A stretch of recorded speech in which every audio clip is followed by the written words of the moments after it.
সুপ্রিয় দর্শক, আপনাদের ভালোবাসা আসলাম এক অসহায় মেয়ের কাছে। আমরা শুনবো তার জীবন কাহিনী। আসসালামু আলাইকুম। জি, ওয়ালাইকুম আসসালাম। হ্যাঁ আপু, কেমন আছো? হ্যাঁ, ভালো আছি আল্লাহর রহমতে, আপনাদের দোয়ায়। আপনি কেমন আছেন? আল্লাহ তালা খুব ভালো আছে। তোমার নাম তো লিজা, জি বাড়ি তো নওগাঁ জেলাতে না? জি আচ্ছা, যাই হোক, আগেও তুমি ভিডিও করেছো আমার এখানে, জি। এখনও তো তুমি সাড়া পাওনি না? না, এটা কি আমাদেরকে দায়ী করো না তোমার ভাগ্যকে দায়ী করো?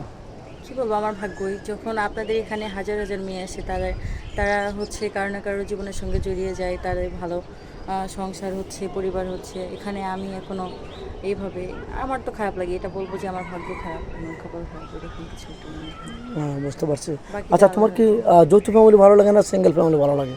যৌথ ফ্যামিলি ভালো লাগে। যৌথ ফ্যামিলি ভালো লাগে, এমনটা কেন? কারণ আমি, আমার দাদু, আমার যারা ছিল, আমার বাবাও ছিলেন, এখন আমার বাবা নেই, এক পরিবারে বড় হয়েছি। যদিও অনেক দরিদ্র, আমার বাবার সংসার, আমার বাবা যার যার সংসার শেষে দেখতো। তো সবার সঙ্গে থেকে বড় হয়েছি, তো মানুষজন ভালো লাগে। একা, এই যে আমার বাবাটা চলে যাওয়ার পর অনেক অসহায় এতিম লাগে। তারপরেও যদি আমার বোন, ছোটো দুইটা বোন আছে, মা আছে, তারপরেও খারাপ লাগে। একজন পরিবারের সদস্য কমে গেলে আসলে অনেক খারাপ লাগে। তো সবার সঙ্গে একসঙ্গে থাকে, বাচ্চা জীবন চলা অনেক অনেক সৌভাগ্য, অনেক ভালো একটা বিষয়, আমার কাছে ভালো লাগে। আচ্ছা, এক কথায় গবরে পদ্মফুল, মেয়েটা অনেক ভালো, নামাজ পড়ে, খুবই ভালো মনের মানুষ। তো যাই হোক, কোনো প্রবাসী ভাই যদি বিয়ে করতে চান, তোমার কি ফোন নাম্বার আছে? না, আমার কোনো ফোন এখনও ফোন কিনে নিয়ে আমাদের নাম্বার দেওয়া থাকবে, কেউ ভিডিও কল দেবেন না। ভিডিও কল দিলে ব্লক করতে বাধ্য হব। আপনি স্ক্রিনশট মেরে পিকচারটা পাঠিয়ে দেবেন, আমি তাকে দেওয়ার চেষ্টা করবো। ইউটিউব চ্যানেল কর্তৃপক্ষের নাম্বার দেওয়া থাকবে, ইমো হোয়াটসঅ্যাপ থাকবে। তো যাই হোক, তুমি তো মুসলমান, নামাজ কালাম তো পড়া হয়। জি।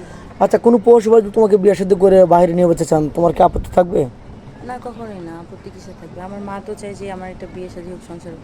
সে যদি আমাকে নিয়ে সারা জীবন রাখতে পারে, তার কাছে অবশ্যই আমি থাকবো, যাবো। আচ্ছা, তোমাকে কোনো প্রবাসী ভাই বিয়ে শাদী করলেন, তুমি কি তার সাথে কোথায় যাওয়ার ইচ্ছা আছে? ঘুরতে যাবে না, কোনো হজ করতে যাবে নাকি? কোথায় যাওয়ার ইচ্ছা আছে বাংলাদেশে, কোন অবশ্যই, জেলায়? যেহেতু মুসলিম, সে তো ভালো কিছু ইচ্ছে থাকবে। আর তাছাড়াও সে, তার সামর্থ্য অনুযায়ী সে আমাকে যেখানে ভালোবেসে নিয়ে যাবে, সেখানেই যেতে চাই।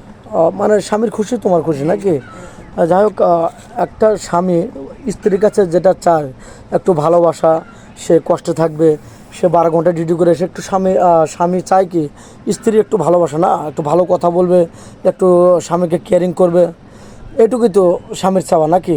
ওটুক তো তুমি অপূর্ণ রাখবে না নাকি? না না, সত্য? কখনোই না। আমি তাকে হচ্ছে আমার সবটা দিয়ে ভালোবেসে সারা জীবন আমার পাশে রাখতে চাইবো, অবশ্যই। সত্য বলছো তো? সে যদি আমাকে রাখে।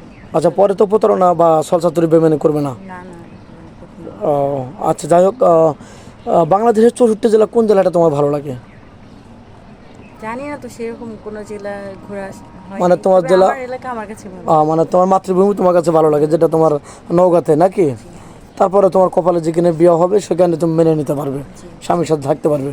যোগ, মেয়েটা কোনো ফোন নেই, আমাদের নাম্বার দেওয়া থাকবে। ভালো থাকবেন, সুস্থ থাকবেন, এই বলে শেষ করে দিলাম। আল্লাহ হাফেজ।